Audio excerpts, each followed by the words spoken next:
This video provides an overview of the model of assessment that we'll be using in the subject level TEF pilot in 2018-19. The video is part of a series we're producing to support providers and panellists who are taking part in the second subject TEF pilot, which is running over the 2018-19 academic year. We've also made this series of videos publicly available to help the wider sector keep up to date with progress on the pilot. We're publishing short videos throughout the pilot to help explain particular aspects. We're also publishing a separate series of videos to support students and providers who are interested in applying for a TEF Year 4 award. Both series are available on the Office of Students website. These videos are designed to highlight key information in an easy-to-access format, but they don't provide definitive guidance. For definitive information, you should refer to the series of documents which were released on 22nd of October 2018, which relate to subject level TEF. These include the government's consultation response, a set of findings from the first pilot, which was conducted over 2017-18, and then two guidance documents. The first guide explains how the second year of the subject level pilots will be conducted, what we're testing and evaluating, and it also explains how participating universities and colleges and their students should take part and how the panels will undertake assessment. There is an accompanying guide which also provides detailed information about the data that is used in the second pilot. Links to all this supporting documentation are provided at the end of this video. If you're entirely new to TEF, it's worth setting out just what TEF is at a very high level. It's an exercise that assesses quality over and above the existing quality assurance arrangements, and it adopts a broad definition of teaching excellence. Assessments are made against criteria which cover three aspects of quality: teaching quality, the learning environment, and student outcomes and learning gain. It's a process of independent peer review. Assessments are made by an independent panel of experts that include academics, student representatives, widening participation and employment experts, and employer and PSRB representatives. And they're drawn from a wide range of providers, subject areas, and locations. It's a process of independent peer review, and it's very important that the panellists make holistic judgments against all the evidence. And it's also incredibly important that there is meaningful and embedded student engagement throughout the process. So I mentioned the criteria and aspects of quality in the previous slide. The overall TEF framework is based on these criteria, and it's worth saying that in the 2018-19 pilot, we've made a change whereby we've tailored these criteria at provider and subject level, and that's to recognise that there are different expectations and responsibilities at each of these levels. So at the provider level, we're focusing the descriptions of those criteria on things like institutional policy and strategy, the environment, the provider-wide services, facilities and resources, the relationship with subject level provision and outcomes for all groups of students. At the subject level, you'll see that the criteria are much more focused on curriculum, pedagogy and practice, the experience and outcomes of students studying in that subject, and how institutional-wide policies and strategies are embedded within that subject. The assessment framework for the subject pilot will be familiar to those of you who have been involved in TEF before. We've touched on the criteria and aspects of quality, and you'll be familiar with the fact that there's quantitative and qualitative evidence used in the assessment. So there are core metrics, and this includes the new core metrics, 2 based on NSS and 2 based on LEO. So we have 9 core metrics in total, with 3 in each aspect of quality. These metrics are further broken down into subgroups which focus on widening participation priorities. We call these the split metrics, and there's supplementary data as well. Then there are the submissions which are written by the provider and which should involve students. Panels look across this evidence and make holistic judgments. They come to those judgments, which can be bronze, silver or gold, by comparing all of the evidence against descriptions of the ratings. We've made some changes to the ratings descriptors for this year's pilot, and again that is tailoring them at provider and subject level. We've sought to be much more consistent with how the different levels between bronze, silver and gold are expressed, and we've focused the provider and subject level ratings descriptors to recognise the different responsibilities and expectations at each level. We've also sought to make the link between the criteria and the ratings descriptors much more explicit. So, to give you an example, At provider level, you can see how we describe the provider driving enhancement in practices that encourage outstanding student engagement with learning in the gold ratings descriptor. At subject level, in the bronze rating descriptor, we talk about how students are engaged with their studies. Okay, so let's have a look in a bit more detail at the model of assessment which will be used in the 2018-19 Subject TEF pilot. For those of you that are familiar with the models that we've tried before, you'll know that we've tried a top-down approach to assessment, where we assessed provider-level information first and then subject-level assessment, and also a bottom-up assessment process, whereby we looked at all subjects and these fed into the provider-level assessment. What we're looking at this year is an assessment process which runs more in parallel.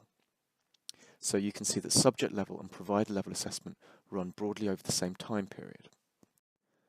Let's look at the subject level assessment process first. So the key thing to note is that it's a comprehensive assessment at subject level. So in general, each subject offered by the provider will have a metrics workbook generated and will be fully assessed by the relevant subject panel. So providers produce a separate submission for each subject that they have provision for. The exception to this is that in the pilot we're testing some thresholds around data limitations, so there may be some subjects that are not accessible because of data issues.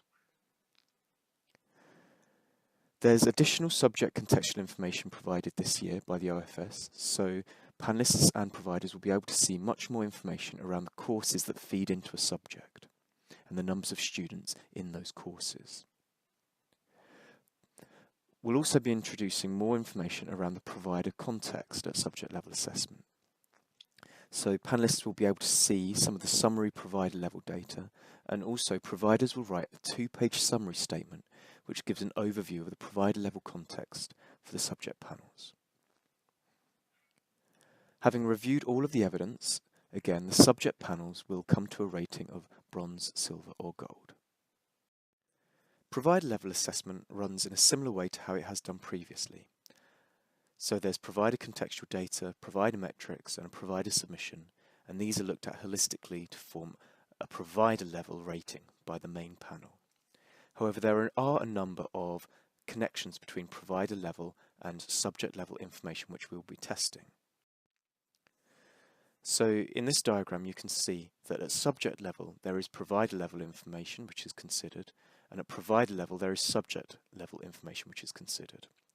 So the provider metrics include some data which is split down by subject, and the main panel can also consider the overall profile of subject ratings before it awards its final judgment, but it is not going to be formulaically using the subject ratings. So I've already mentioned that subject and provider level assessment effectively happens in parallel, and this diagram sets out at a high level the sequence of events. So firstly, providers receive from the OFS a suite of data, including their provider and subject level metrics and contextual data. They then go about preparing their submissions. So on the provider side, they prepare a single document of up to 15 pages involving student representatives as appropriate. On the subject side, they prepare a common single 2-page provider summary statement, and then separate submissions for each subject, which can be up to 5 pages, again involving students where appropriate. Just to be clear, the 2-page provider summary statement is just one document which is used multiple times in assessment. So having prepared all of these submissions and submitted them, we distribute them to the main panel and the subject panels as relevant, who assess the evidence against the criteria. Outcomes are produced, and the outcomes involve a rating and statements of findings. So you would have a rating and a statement of findings at provider level, and then you would have a rating and statements of findings for each subject. There are nuances to the overall assessment process in some particular circumstances. One to note is that if providers have a substantial amount of part-time provision, they can include an extra page of additional data about that provision in their provider level information. A second to note is that providers who only offer a single subject follow the subject level track here, so they only provide the subject level information. So assessment is conducted at two levels, and we have different types of panel to enable that. We have a main panel which assesses the provider level metrics and submissions and generates those provider level ratings. And then there are 5 subject panels in this pilot, and they assess the subject level data and come up with the subject level ratings. There is crossover in membership, so the chairs and student deputy chairs of the subject panels also are members of the main panel, and that provides a very important link across the 2 strands of assessment. It's also important to note that the main panel has a role in ensuring consistent assessment practices at the subject level too.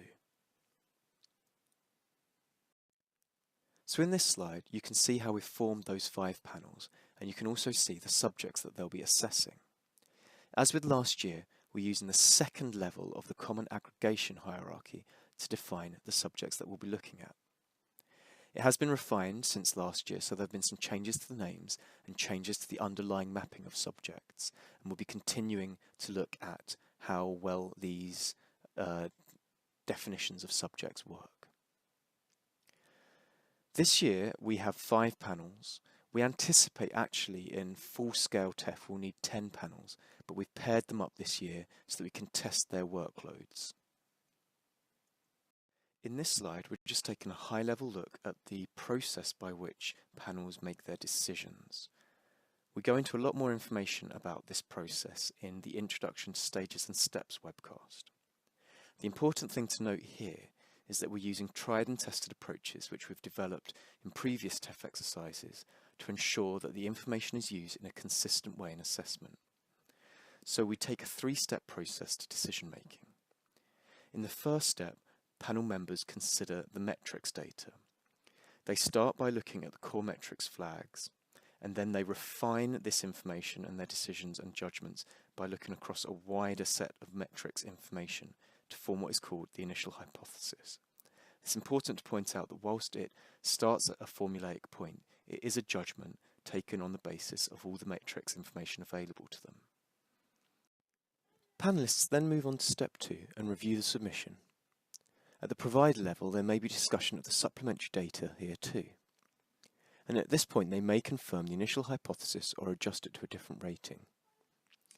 Finally, in step 3, they consider the totality of the combined evidence. That is, they look at the metrics and they look at the submission and they make a best fit overall judgment against one of the 3 ratings descriptors. And one of the most important points to make is that it is a holistic judgment. The relative strength of the metrics and submission may vary. Final ratings can and will move away from the initial hypothesis. Okay, thank you for listening. I hope that through this video you have a good general overview of the way we'll be conducting assessments in the 2018-19 subject level pilot.